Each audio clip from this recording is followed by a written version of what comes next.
diseminasi disiplin positif. Terima kasih Bapak Ibu yang sudah bersedia di acara saya. Perkenalkan, saya Sati Nobijayati, calon guru penggerak angkatan 11. Tugas ini saya rancang guna untuk memenuhi tugas guru penggerak aksi nyata modul 1.4. Nanti kalau saya bilang SMP 2DW jadinya apa Bapak Ibu guru? Luar biasa. SMP 2DW luar biasa. Masih semangat ya Bapak Ibu, walaupun kita terlebih dahulu. Nanti kebalikannya ya Bapak Ibu guru. Kalau saya bilang cacing, panjang apa pendek kebalikannya? Pendek. Kalau ular? Panjang. Bedanya ular pendek, cacing panjang. Oke. Cacing ular pendek. Ular pendek. Cacing panjang. Oke, terima kasih untuk Pak Mat. Menyebarkan pemahaman dan penerapan budaya positif.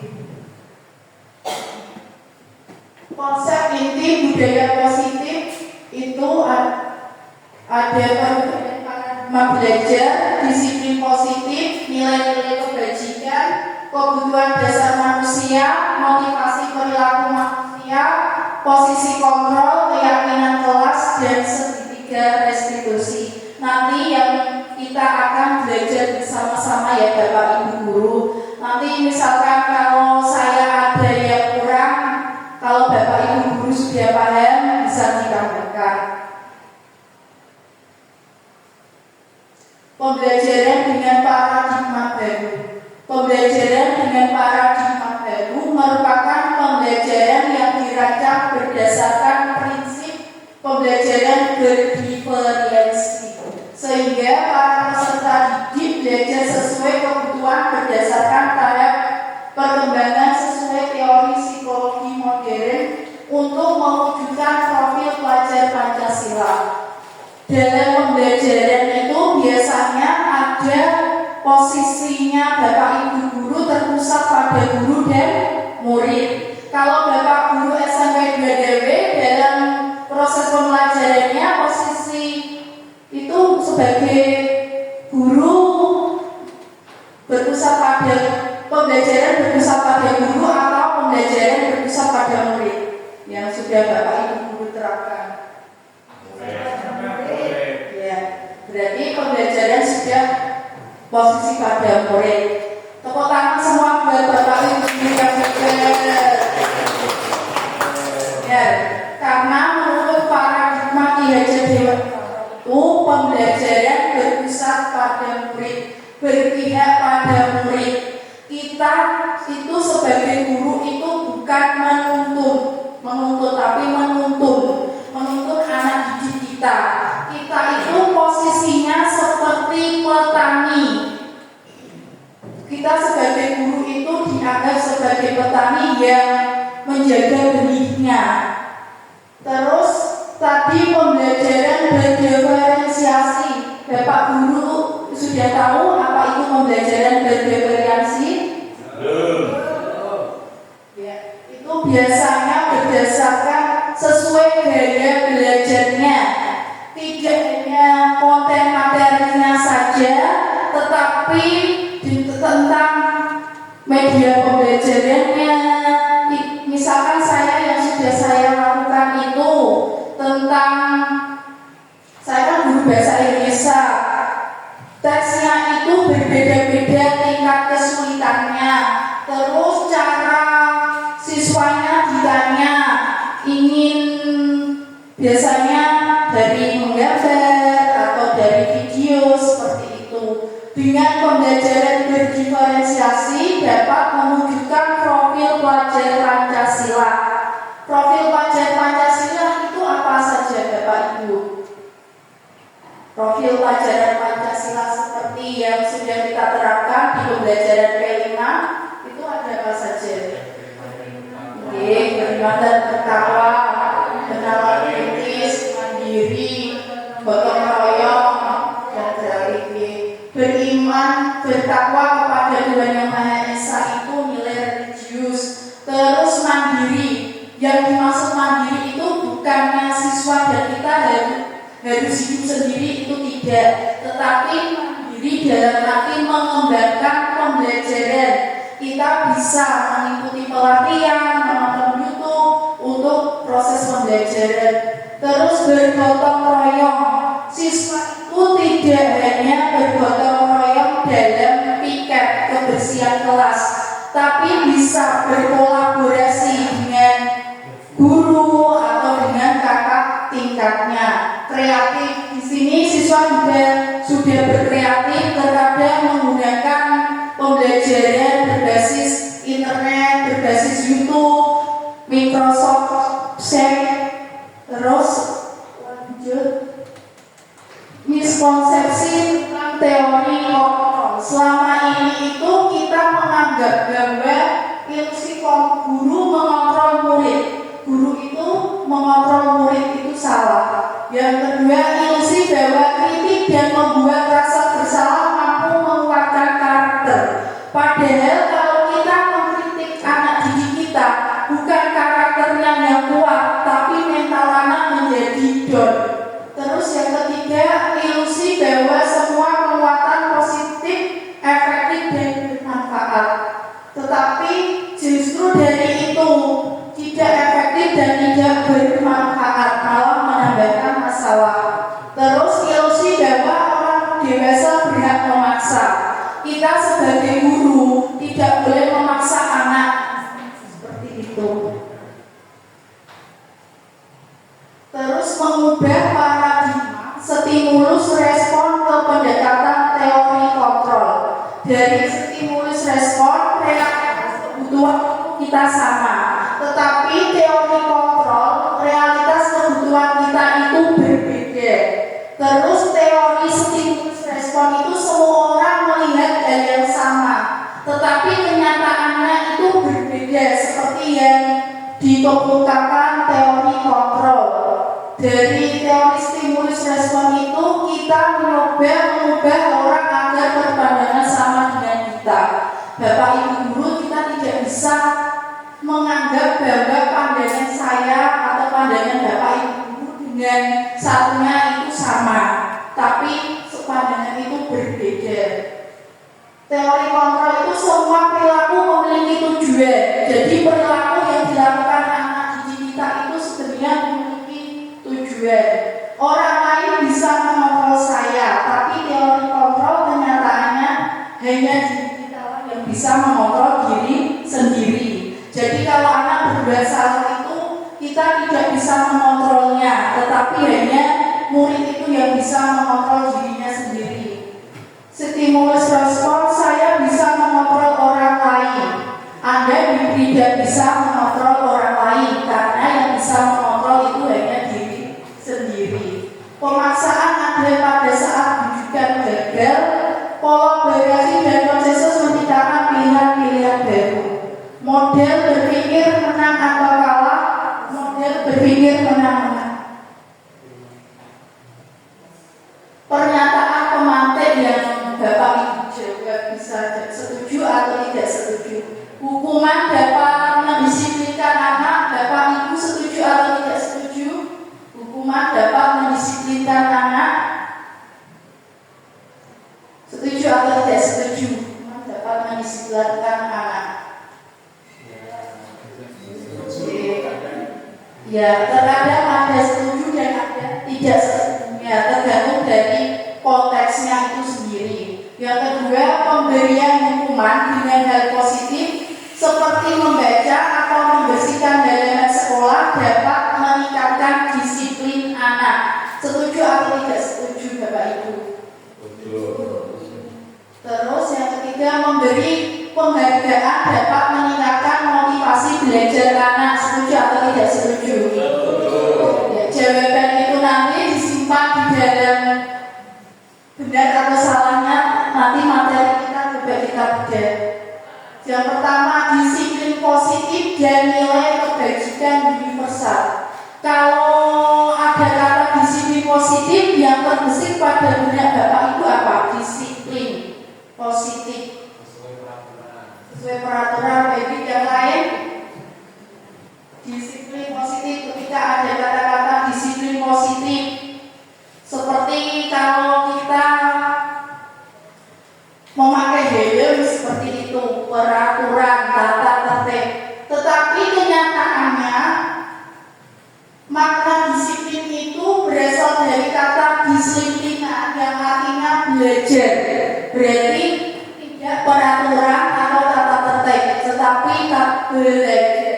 Dalam budaya kita, kata disiplin dimaknai menjadi sesuatu yang dilakukan seseorang pada orang lain untuk mendapatkan kepatuhan. Seperti kita menggunakan helm, kita patuh pada tata tertib peraturan. Seperti anak didik kita memakai topi saat upacara, mereka menaati kepatuhan. Sebagai pendidik, tujuan kita adalah menciptakan anak-anak yang memiliki disiplin diri, sehingga mereka bisa berperilaku dengan mengacu pada nilai-nilai kebajikan universal. Nilai-nilai kebajikan universal, kalau ada kata kebajikan yang terbesit pada Bapak Ibu guru apa? Nilai apa? Ya, nilai kebajikan. Dan memiliki motivasi intrinsik bukan ekstrinsik. Motivasi intrinsik itu maksudnya motivasi dalam dirinya sendiri. Seperti kalau ada anak berangkat pagi, itu motivasi intrinsiknya karena memang tata tertibnya, keyakinan sekolahnya itu sebelum jam 7 sudah masuk. Kalau dia motivasi ekstrinsiknya agar tidak dihukum, itu gara-gara motivasi ekstrinsik tidak biasanya dilakukan karena dia mungkin takut dengan hukuman, takut dengan konsekuensi. Kalau anak itu melakukan dari motivasi intrinsik dari dirinya sendiri, pasti akan belajar sepanjang hayat karena di dalam dirinya tidak ada paksaan. Disiplin positif bertujuan menanamkan motivasi intrinsik pada murid untuk menjadi orang yang mereka inginkan dan menghargai diri sendiri dengan nilai-nilai yang mereka percaya. Motivasi intrinsik ini memiliki dampak jangka panjang. Seperti tadi, kalau dengan hukuman, dengan konsekuensi atau hadiah, dia itu tidak berakibat panjang. Kalau tidak ada hadiah, saya tidak akan melakukan seperti itu. Tapi kalau saya diberi hadiah, saya akan belajar terus-menerus. Dengan motivasi ini, murid akan tetap berperilaku baik berlandaskan nilai-nilai kebajikan karena mereka ingin menjadi orang yang menjunjung tinggi nilai-nilai yang mereka hargai atau mencapai suatu tujuan mulia.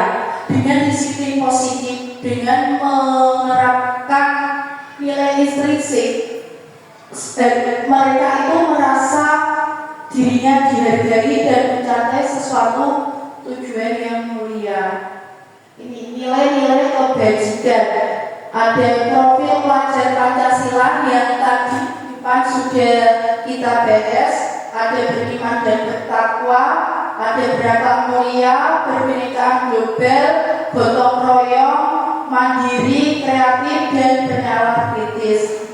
Terus menurut komunitas IBO ada toleransi, rasa hormat, integritas, mandiri, menghargai, antusias, empati, keingintahuan, kreativitas, kerjasama, percaya diri, dan komitmen. Terus keterampilan hidup itu dapat dipercaya, sejati, pendengar yang aktif, tidak merendahkan orang lain, dan memberikan yang terbaik dari dirinya. Bapak Ibu sudah menerapkan nilai-nilai kebajikan universal atau belum? Sudah, karena ada toleransi, rasa hormat, mandiri, teori motivasi, hukuman, dan penghargaan serta restitusi. Untuk menghindari ketidaknyamanan atau hukuman, dia itu motivasinya eksternal. Juga tadi sudah saya jelaskan, untuk mendapatkan imbalan atau hadiah itu dari luar juga, motivasi eksternal. Kemudian untuk menjadi orang yang mereka inginkan dan menghargai diri sendiri menggunakan motivasi internal. Terus untuk mencapai tujuan disiplin positif itu menggunakan motivasi apa Bapak Ibu? Internal apa eksternal? Oke, motivasi internal.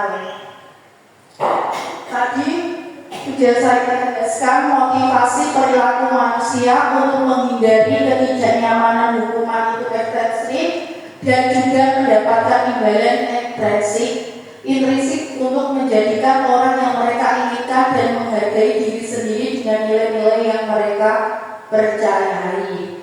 Ini ada hukuman. Bapak Ibu sudah pernah tahu tentang hukuman? Hukuman itu bersifat tidak terencana atau tiba-tiba. Ketika kita di depan lagi bersama dengan anak-anak, tiba-tiba anak-anak tidak memakai dasi. Biasanya kita menerapkan hukuman tidak terencana seperti itu.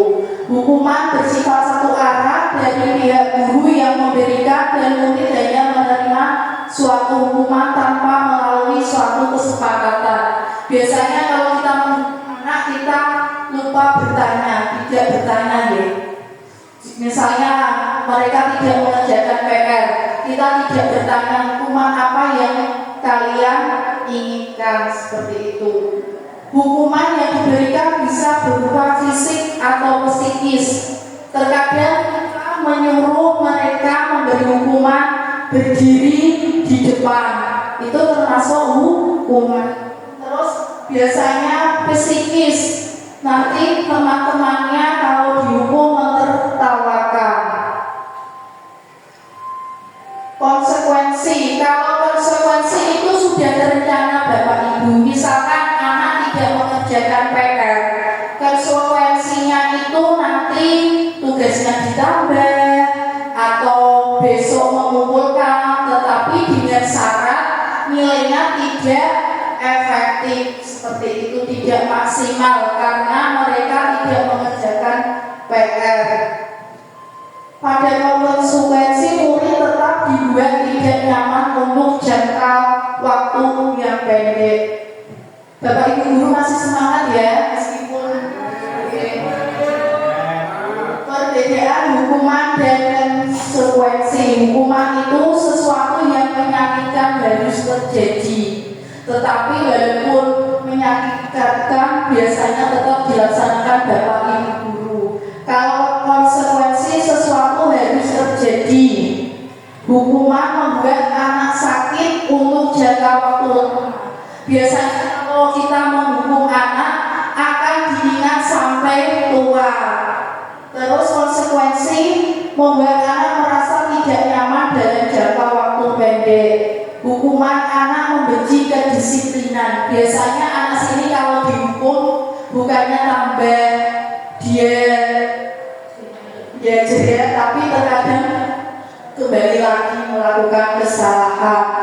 Anak menghargai disiplin. Kalau konsekuensi kita tawarkan, biasanya anak menghargai disiplin. Terus hukuman itu sifatnya paksaan. Kalau konsekuensi stimulus atau tanggapan, kita tawarkan, misalkan datang terlambat, konsekuensinya apa? Hukuman mendorong anak menyakiti diri sendiri. Kalau konsekuensi mendorong anak agar mudah menyesuaikan diri. Hukuman itu konsep dirinya menjadi buruk, kalau konsekuensi konsep dirinya yang baik. Hukuman anak belajar untuk menyembunyikan kesalahan. Biasanya anak itu rela berbohong agar tidak dihukum. Kalau misalkan ditanya, kenapa kamu tidak mengerjakan PR? Biasanya dia itu rela berbohong. tetapi tertinggal. Terus kalau konsekuensi, anak belajar untuk mematuhi peraturan, seperti kalau tidak mengerjakan PR, dia berani berkata kepada bapak ibu guru yang mengajar bahwa Bu, tugas saya ketinggalan Bu. Terus bagaimana ini Bu? Terus saya tawarkan keyakinan kelasnya bagaimana kalau tugas kamu ketinggalan. Hukuman, marah, rasa bersalah, dipermalukan. Terus kalau konsekuensi ketinggalan hak dibuat tidak nyaman dan diasingkan. Ini yang bisa bapak ibu jawab ya. Mencatat 100 kali di dalam buku kalimat saya tidak akan terlambat lagi karena terlambat ke sekolah. Itu termasuk hukuman atau konsekuensi? Hukuman. Lari mengelilingi lapangan basket 2 kali karena terlambat hadir di sekolah. Hukuman atau konsekuensi? Hukuman. Murid diminta untuk push up 15 kali karena tidak menggunakan masker ke sekolah. Menggantikan kertas tugas teman yang telah dicoret-coret, konsekuensi apa hukuman? Konsekuensi. Membersihkan tumpahan air di meja tulis karena tersenggol pada saat belajar. Konsekuensi. Murid disuruh untuk tidak mengenakan sepatu seharian di sekolah karena tidak menggunakan sepatu hitam. Konsekuensi atau hukuman? Hukuman. Lari mengelilingi lapangan basket 2 kali karena terlambat 10 menit untuk pelajaran olahraga. Hukuman atau konsekuensi?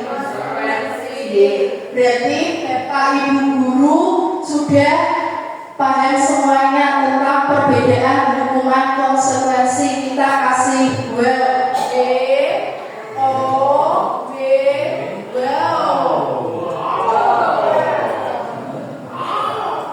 Kita cek ya jawabannya sudah benar Bapak Ibu guru semua, Bapak Ibu guru yang hebat, yang pintar-pintar. Tepuk tangan semua buat Bapak Ibu guru. Keyakinan kelas. Bapak Ibu guru sudah pernah mendengar tentang keyakinan kelas? Sudah belum? Keyakinan kelas. Keyakinan kelas adalah prinsip atau nilai yang dipegang oleh suatu kelompok atau komunitas dalam konteks pendidikan. Itu menyangkut nilai-nilai kebajikan, misalnya saling menghormati, bekerja sama, bertanggung jawab, berusaha maksimal, dan mendukung pembelajaran yang aktif. Keyakinan kelas itu menciptakan kelas menjadi aktif, kondusif untuk pertumbuhan bersama. Ini mengapa kita memiliki peraturan tentang penggunaan helm saat mengendarai kendaraan roda 2. Mengapa kita memiliki peraturan tentang penggunaan masker dan mencuci tangan setiap saat? Karena itu semua ada nilai keselamatan dan kesehatan yang termasuk nilai apa tadi Bapak Ibu guru? Nilai kebajikan. Ini tentang keyakinan kelas yang sudah saya buat di 8B. Keyakinan kelas itu bersifat lebih abstrak daripada peraturan yang lebih rinci dan konkret. Keyakinan kelas senantiasa dibuat dalam bentuk positif. Kalau kita membuat keyakinan kelas itu jangan menggunakan kata negatif. Misalkan, jangan berlari-larian saat pembelajaran. Diganti kata positif menjadi apa Bapak Ibu? Duduk rapi saat pembelajaran. Terus keyakinan kelas hendaknya tidak terlalu panjang atau terlalu panjang. Kenapa? Karena biar siswa kita itu ingat. Kalau kata-katanya panjang, siswa kita itu tidak ingat. Keyakinan kelas sebaiknya sesuatu yang dapat diterapkan di lingkungan tersebut. Bersedia meninjau kembali keyakinan kelas dari waktu ke waktu. Keyakinan kelas itu tidak hanya untuk dipasang pada saat awal pembelajaran, tetapi ditinjau sudah bagus atau ada yang belum atau sudah dilakukan atau tidak. Semua warga kelas hendaknya ikut berkontribusi dalam pembuatan keyakinan kelas lewat curang WhatsApp. Semua murid itu terlibat, tidak hanya satu.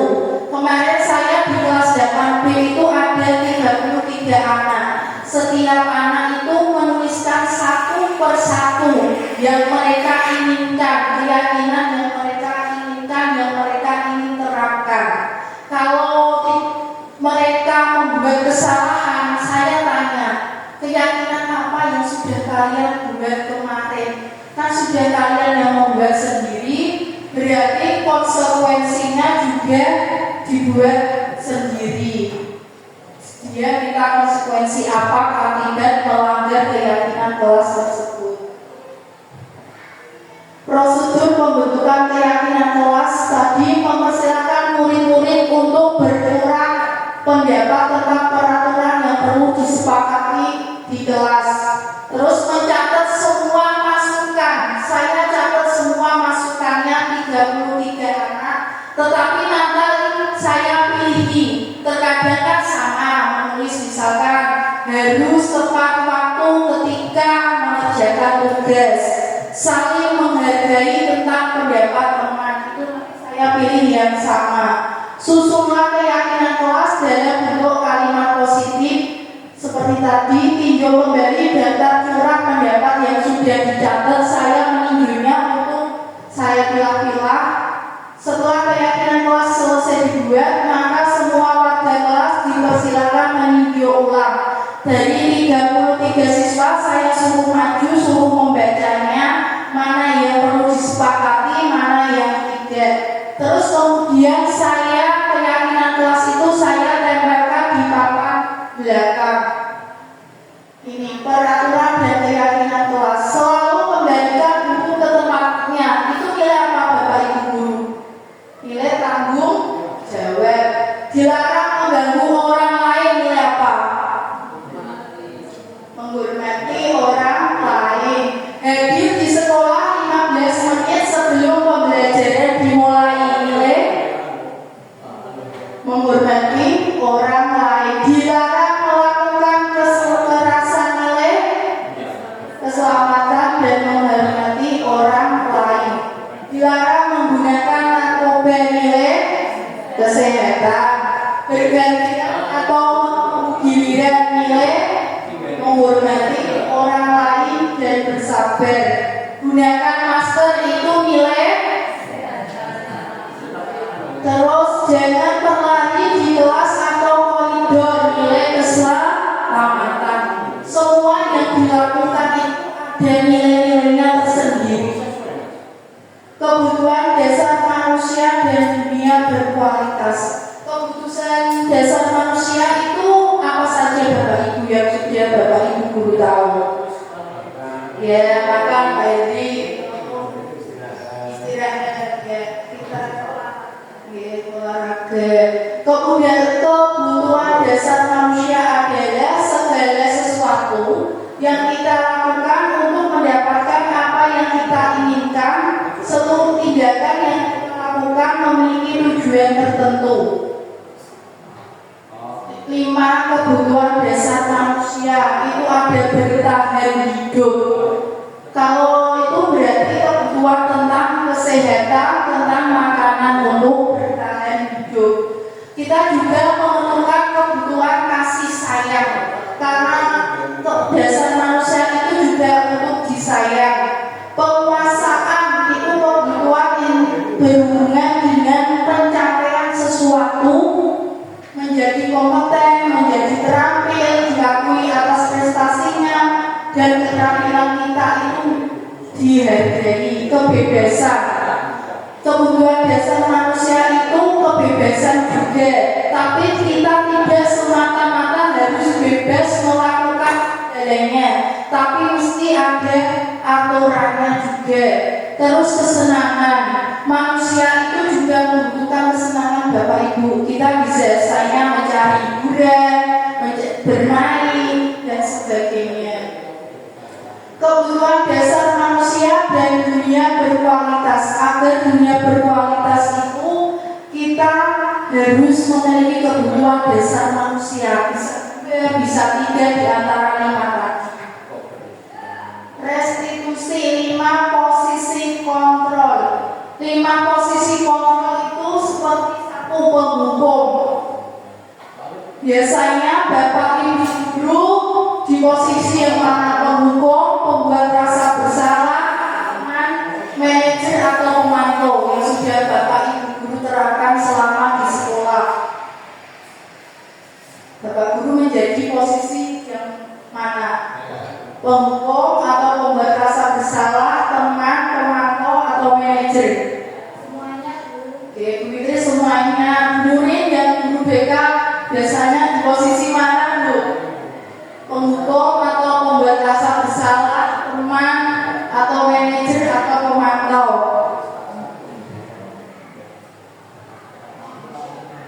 Ya, biasanya kalau murid guru BK kita penghukum itu guru menggaji, menyakiti, efeknya murid marah dan mendendam mengulangi kesalahan. Kalau pembuat rasa bersalah, guru berceramah mengungkapkan kekecewaan, efeknya murid merasa bersalah, merasa gagal dan rendah hati. Kalau teman, guru membuatkan alasan-alasan, efeknya murid senang dan akrab dan guru, namun murid menjadi lemah terhadap menjadi manja kalau kita menjadikan teman. Pemantau, guru menghitung dan mengukur efeknya murid memahami konsekuensi yang harus dijalani, menitik beratkan pada sanksi atau hadiah. Kalau manajer, guru mengajukan pertanyaan, efeknya murid memiliki tanggung jawab untuk mencari jalan keluar permasalahan. Posisi paling ideal yang dilakukan guru itu posisi manajer, Bu, karena untuk murid agar berusaha mencari solusi yang dia lakukan, bisa meningkatkan motivasi intrinsiknya. Contoh penerapan 5 posisi kontrol guru pada kasus siswa tidak memakai atribut lengkap saat upacara bendera. Hormat pada bendera selama 1 jam. Posisi kontrol apa? Penghukum. Terus beberapa kali ibu atau bapak harus memberitahu kamu saja mengecewakan bapak ibu. Itu posisi pembuat rasa bersalah. Terus ayo dong ikuti aturan sekolah. Tolong bantu ibu atau bapak ya, sekali ini saja. Ya sudah tidak apa-apa. Lain kali jangan sampai berbuat seperti ini. Itu posisi sebagai teman. Terus kamu sudah melanggar peraturan sekolah, kamu tahu konsekuensinya. Setelah upacara kamu bel atributnya beroperasi dan jangan diulangi lagi. Itu sebagai pemantau. Kalau posisi manajer, apakah kamu tahu kesalahanmu? Kira-kira bagaimana kamu memperbaiki kesalahanmu? Itu posisi sebagai manajer. Sampai di sini ada pertanyaan Bapak Ibu tentang posisi kontrol guru. Ada atau tidak? Posisi apa, Bu? Posisi kontrol guru, Pak. Ada 5, ada teman, manajer, pembuat rasa bersalah, ada pemantau. Ini saya bertanya kepada Bapak Ibu. Di posisi apa kita? Saya kecewa sekali dengan kamu. Itu posisi apa Bapak Ibu? Membuat rasa bersalah. Kalau kamu tidak pernah benar melakukannya, mendukung. Apa rencanamu untuk menyelesaikan masalah ini? Posisi apa Bapak Ibu? Manajer. Ayolah lakukan demi Bapak atau Ibu ya, teman. Kamu tidak pernah mendapatkan nilai jika tidak mengerjakan tugas. Posisi apa? Oke, kamu tidak pernah mendapatkan.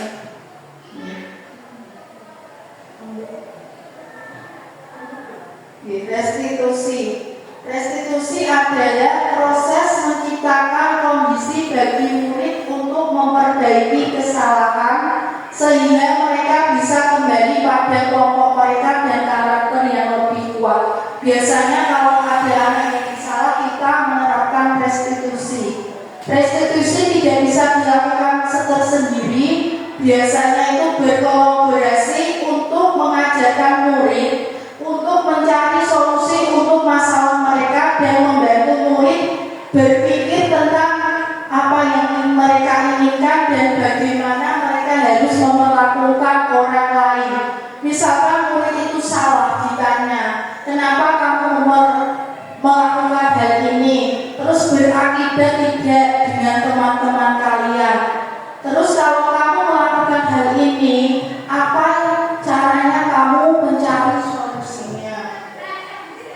Itu ada segitiga restitusi, namanya segitiga berarti ada 3. Yang pertama itu menstabilkan identitas, yang kedua validasi tindakan yang salah, yang ketiga menanyakan keyakinan. Biasanya kalau ada murid yang melakukan kesalahan itu ada 3 tahapan.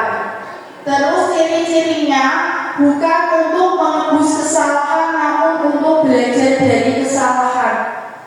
Restitusi itu bukan untuk menebus kesalahan, tapi mencari untuk belajar dari kesalahan agar tidak diulangi lagi permasalahannya. Memperbaiki hubungan antara murid dan guru atau murid dengan murid. Tawaran bukan paksaan. Kalau dihukum itu tadi dengan paksaan. Kalau restitusi ditawarkan. Kalau dia melakukan kesalahan seperti itu, konsekuensinya apa? Cara restitusinya seperti itu. Restitusi itu menuntut untuk melihat ke dalam diri. Restitusi mencari kebutuhan dasar yang mendasari tindakan. Restitusi diri adalah cara yang paling baik. Biasanya anak menyadari tentang kesalahannya. Restitusi fokus pada karakter bukan tindakan. Restitusi fokus pada solusi. Restitusi memberikan murid yang berbuat salah pada kelompoknya. Ini tadi yang tahapan dari segitiga restitusi. Ada menstabilkan identitas. Berdasarkan prinsip membuat kesalahan adalah bagian dari proses pembelajaran. Berbuat salah itu wajar. Tidak ada manusia yang sempurna dan ibu bapak juga pernah melakukan itu. Di tahap menstabilkan identitas biasanya saya bertanya kepada anak saya, mengapa mereka melakukan hal itu, dan saya juga pernah melakukan. Terus validasi tindakan yang salah. Berdasarkan prinsip setiap perilaku berupaya memenuhi suatu kebutuhan tertentu. Kamu pasti punya alasan mengapa melakukan hal itu, padahal kamu bisa melakukan yang lebih buruk dari ini ya, tetapi dia tidak melakukannya, berarti dia masih validasi tentang tindakan yang salah. Kamu patut bangga karena telah melindungi sesuatu yang penting buatmu. Terkadang anak itu melakukan kesalahan karena melindungi dirinya. Terus kamu melakukannya karena mempertahankan sesuatu yang penting bagimu. Seperti anak-anak kalau berkelahi dengan berkelahi dengan temannya, karena biasanya anak-anak kan mengucapkan nama orang tuanya. Terus si lawannya itu membalas karena merasa untuk mempertahankan sesuatu, karena ayahnya tidak rela hanya dipanggil namanya saja, bukan dengan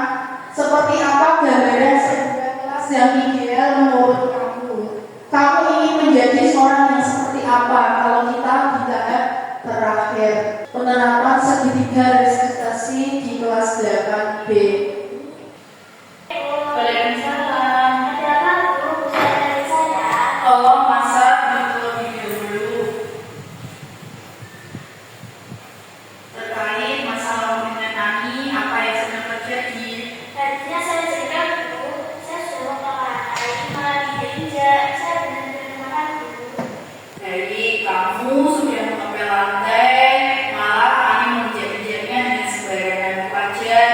Itu sangat wajar bahwa kamu merasa tidak dihargai oleh Ani. Apa yang kamu lakukan ketika kamu tahu lantai yang sudah kamu pel malah diinjak-injak Ani? Saya dapat, Bu. Saya benar-benar mau saya pegang. Saya benar-benar ragu sama dia. Jadi kamu yang marah kulkasnya, kamu lemparkan, kamu marah begitu ya? Ya, Bu, saya tahu saya salah. Tapi kan saya sadar, Bu. Untung saja tidak saya tutup mata anakku pas saya tahan. Iya, kamu tahan saat melempar tongkat ke Ani. Dan apa yang tidak sesuai dengan apa yang kamu pahami? Menurut kamu itu benar atau salah yang kamu lakukan? Tidak, Bu. Saya tahan kalau itu tidak perlu dilakukan. Tetapi saya benar-benar jengkel, Bu, sama dia. Lain kali kalau ada tidak seperti ini lagi, lebih baik saya tutup saja sudah cukup. Jadi sekarang bagaimana apa yang akan kamu lakukan untuk menyelesaikan masalah ini? Saya minta maaf ke Ani, Bu, dan saya tidak ulangi lagi. Lebih baik saya diam saja.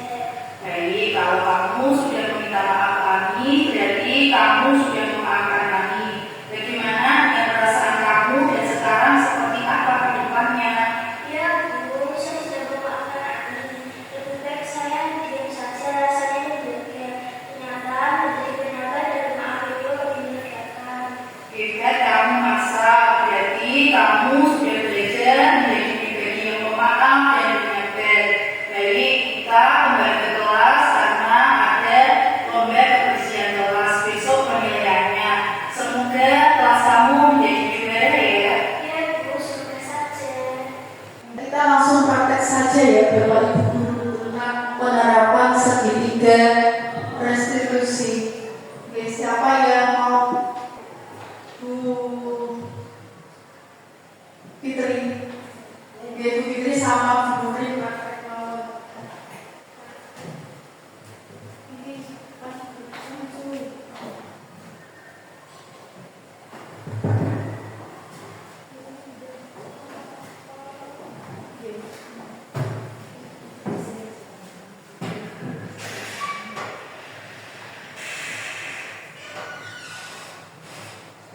Fitri, kenapa kamu coret-coret meja ini?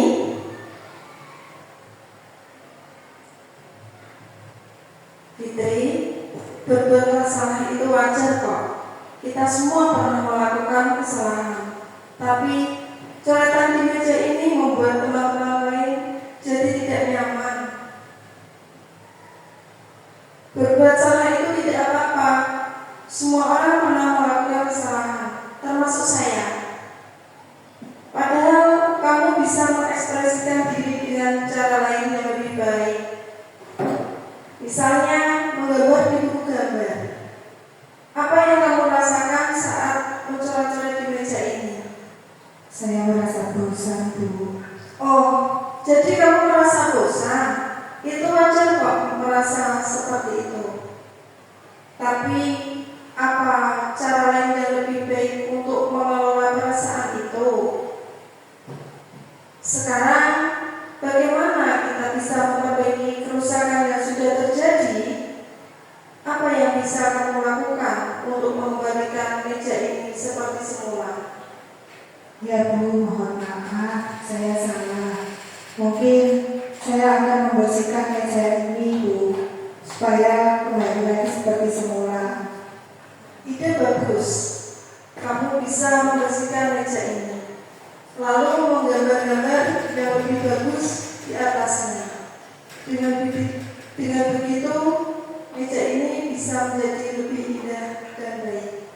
Baik, Bu, terima kasih. Mohon maaf, Bu. Ya. Terima kasih. Beri tepuk tangan buat Bu Fitri dan buat Bu Nuri. Itu tadi contoh dari penerapan segitiga restitusi, contoh kasus pada saat pembelajaran. Ada salah satu siswa mencoret-coret meja. Terus pertanyaan ada Bapak Ibu yang tadi mau bertanya. Bu Ukti.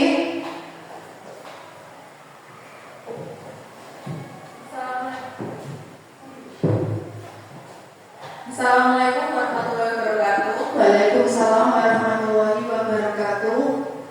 Saya ingin bertanya, tadi kan Bu Santi sudah menjelaskan tentang bagaimana berbagai tindakan untuk menghadapi kesalahan-kesalahan yang dilakukan oleh murid. Iya. Itu ada seperti motivasi, hukuman, restitusi, sama ada penghargaan. Nah, sebagai guru kan kadang kita spontan saja menghadapi siswa itu melakukan kesalahan, kita langsung spontan memberikan hukuman atau apalah seperti itu. Nah, bagaimana cara mengimplementasikan teori-teori tadi seperti motivasi, restitusi, hukuman, motivasi agar kita tidak salah bertindak dalam menghadapi berbagai permasalahan yang dilakukan oleh peserta didik. Terima kasih.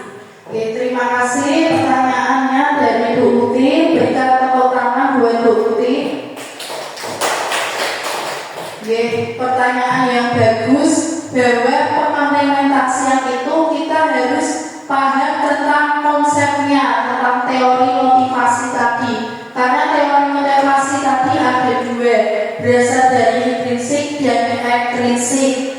Misalnya penerapan pada siswa yang datang terlambat. Kita menanyakan motivasinya itu tentang bagaimana selanjutnya dia akan berangkat, dari motivasi intrinsik dan ekstrinsik. Terus dari hukuman, apabila dia melakukan itu, hukuman tentang waktu itu, misalkan dia tidak boleh mengikuti kegiatan ekstrakurikuler, tidak boleh atau menambahkan jam tambahan. Terus yang kedua itu restitusi. Kita mengajak anak didik itu tentang memikirkan, merenung. Kalau dia berdatang terlambat itu bisa berakibatkan tentang dirinya sendiri atau orang lain, bisa merugikan orang lain atau hanya dirinya sendiri. Terus kita mengajarkan untuk mencari solusi bagaimana agar dia tidak terlambat, atau meminta bantuan kepada orang tuanya, atau kita mencari solusi-solusi untuk dia memasang jam seperti itu. Itu baru jawabannya. Terus ada yang lain untuk bertanya? Ya, Bu Rohati. Minyak Bu, tolong Bu. Assalamualaikum warahmatullahi wabarakatuh. Waalaikumsalam warahmatullahi wabarakatuh. Mau tanya Bu, bagaimana jika ada teman sejawat itu yang tidak mau melakukan segitiga restitusi dalam menangani permasalahan pada siswa yang ada di sekolah? Terima kasih. Terima kasih buat Bu Rohati atas pertanyaannya. Berikan tepuk tangan buat Bu Rohati. Dalam menerapkan segitiga restitusi itu sudah bagus, tapi mungkin masih ada hambatannya.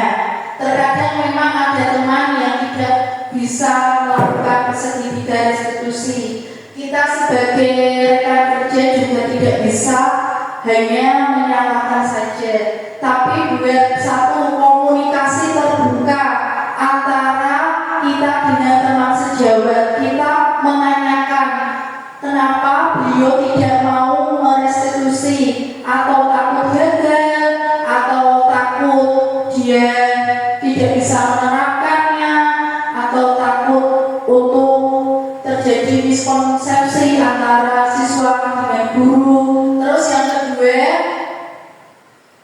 tunjukkan manfaatnya, bahwa melakukan restitusi itu bisa memberikan manfaat antara siswa, guru, dan lingkungan sekolah. Terus kita juga bisa memberikan contoh, ini loh Pak, bahwa pada saat kasus ini saya sudah menerapkan segitiga restitusi, bisa selesai dan bisa efektif.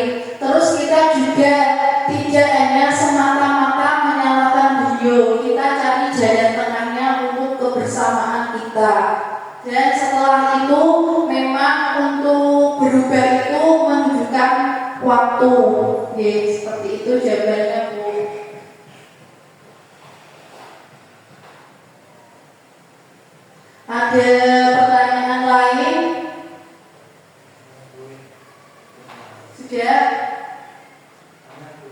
Oke, Pak Muji. Terima kasih atas waktunya. Assalamualaikum warahmatullahi wabarakatuh. Waalaikumsalam warahmatullahi wabarakatuh. Saya ingin bertanya sederhana saja. Sifat guru dan karakter guru berbeda-beda. Bila ada suatu masalah yang terjadi pada anak, kemudian anak itu mendapatkan pengelolaan yang berbeda atau tindakan yang berbeda, apa mungkin nanti yang terjadi pada siswa itu? Atau bagaimana mengatasi supaya guru itu bisa mempunyai persepsi yang sama, sehingga untuk menangani anak bisa ada satu kesamaan. Terima kasih. Pertanyaan yang bagus dari Pak Budi, berikan tepuk tangan. Biasanya memang kita dengan Bapak Ibu yang lain tidak sama karena karakter dan pemikiran juga beda-beda ya. Yang pertama itu kita harus tahu tadi Pak tentang teorinya dulu. Terus yang kedua memang kita cari jalan tengahnya, kita berkoordinasi dengan guru-guru semuanya, dan jangan ada yang satu kenceng satu mendoni seperti itu Pak. Dan terus memang ditanya dengan tahapan segitiga restitusi tadi sudah seperti itu ya. Sudah ada yang ditanyakan? Kalau sudah tidak ditanyakan, saya akhiri. Wassalamualaikum warahmatullahi wabarakatuh. Waalaikumsalam. Assalamualaikum warahmatullahi wabarakatuh.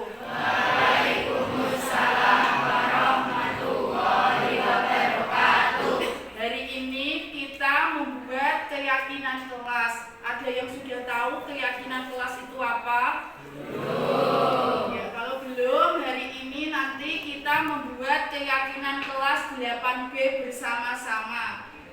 Karena apa? Biar kalian itu bertanggung jawab atas keyakinan yang sudah kalian buat bersama-sama, sudah disepakati. Misalnya dengan satu, gotong royong mengerjakan piket harian, berarti kalian harus menaati piket harian. Terus yang kedua, menggunakan kata positif, misalnya jangan menyontek, itu tidak boleh. Dibalik ganti, mengerjakan tugas sendiri-sendiri. Kalau kalian nanti sudah menulis di sini, nanti ditempel di situ, berarti keyakinan kelas itu harus disepakati kalian ya. Harus bertanggung jawab, tidak boleh melanggar. Dulu kalian sudah dengar tentang peraturan sekolah. Tahu tata tertib. Ya, tata tertib itu gunanya dilaksanakan, bukan dilanggar. Kalau ada tata tertib di sekolah, berarti di kelas juga ada keyakinan kelas. Oke. Kalian sudah selesai menulis di kertas post-it? Kalau sudah selesai, nanti urut menempelkan di dalam pos ini. Oke, paham? Silakan, urut dari sana nggak apa-apa.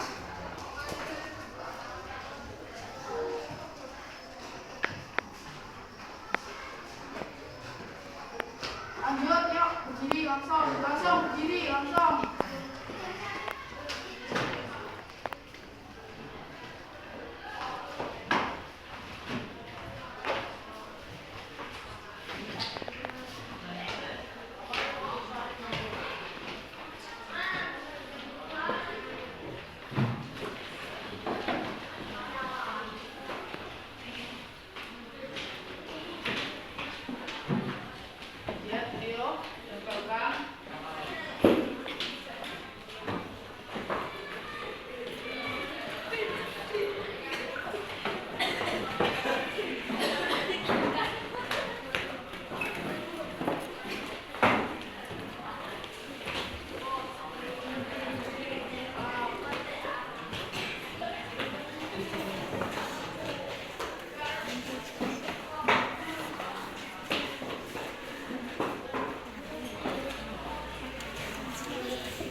belajar meminta izin saat keluar kelas, boleh makan saat jam istirahat. Berarti kalau pelajaran tidak boleh makan. Berbicara dengan sopan, itu dalam artinya tidak boleh berbicara kasar, sama dengan madani wong tuwane, tidak boleh. Fokus mengikuti pelajaran, menjaga kebersihan kelas. Oke, kalau sudah silakan.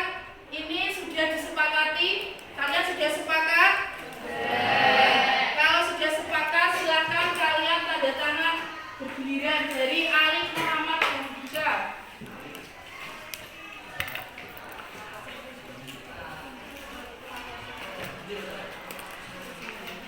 Anissa Ayu.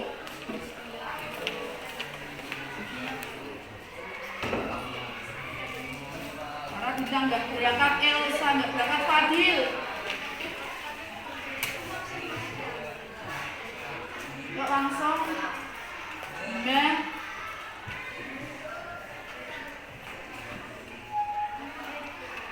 Riko.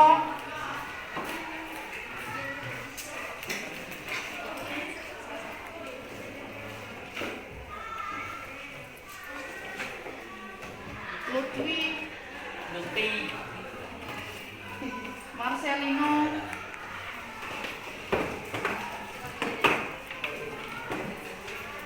Marsha, Mega,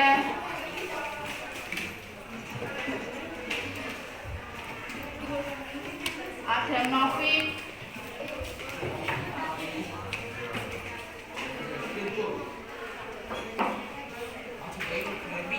Azam, Rayhan, Ricky,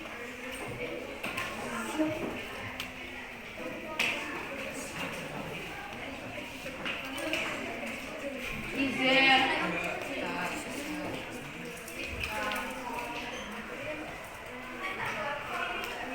Rizky,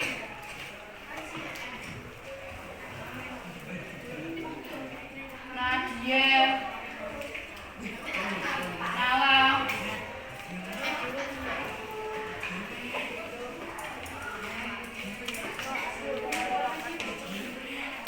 Natasha, Aziza,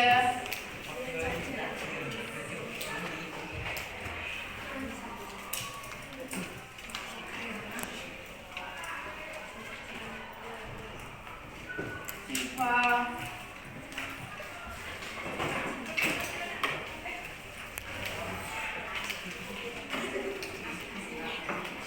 Slamet, Wahyu,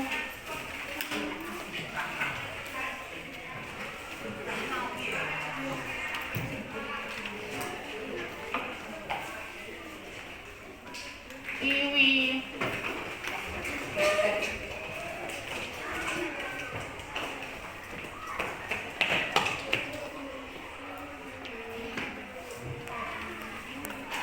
Yahya,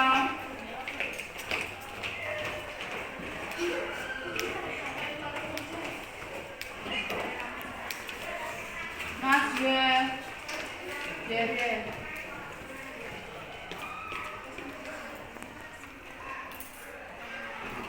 Zinswin,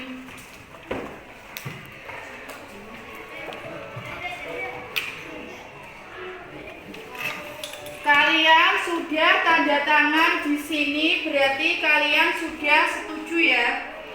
Berarti kalian nanti menerima konsekuensi apabila tidak menaati apa yang kalian sudah sepakati. Paham? Karena keyakinan kelasnya kan sudah jadi, sudah ditulis. Silakan Mbak Zahra maju ke depan membacanya.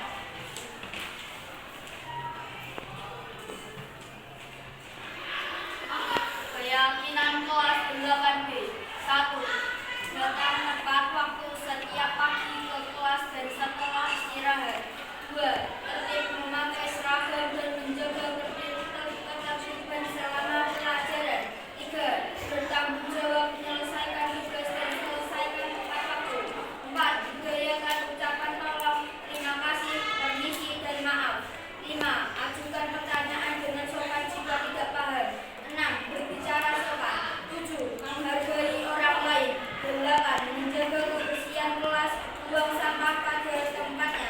9.